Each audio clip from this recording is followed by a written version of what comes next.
Cam care sunt factorii care diferențiază un angajat care ajunge să aibă succes pe termen lung în industrie față de unul care doar schimbă niște roluri?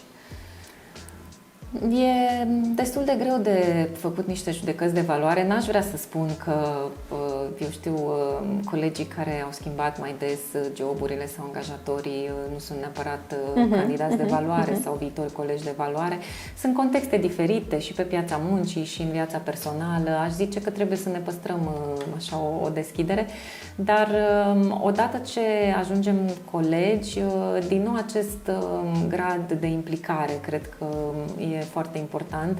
Implicare, mă gândesc acum, din nou, poate fi un pic de clișeu, dar dacă ești acel angajat care dorește să participe la un curs care este oferit, poate la un proiect nou pentru care se deschide, să zic așa, cine ridică mâna, cine dorește să ajute, să se implice.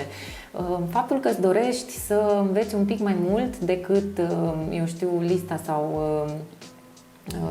pătrățica pe care o avem exact cu toții, până la urmă este apreciat, e mai ușor să te faci remarcat și chiar te ajută din punct de vedere dezvoltare profesională pentru că îți deschide orizontul.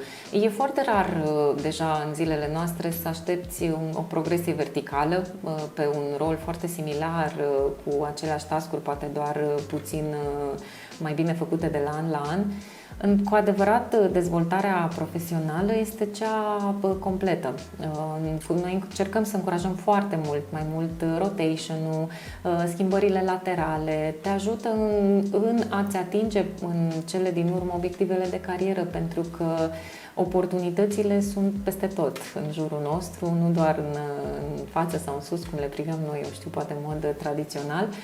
Și de aceea foarte apreciat în orice organizație, cel puțin la noi, aș zice, în industrie, este această deschidere pe care o ai în a continua să înveți și să singur un pic să-ți deschizi orizontul și către alte roluri, alte echipe, alte departamente.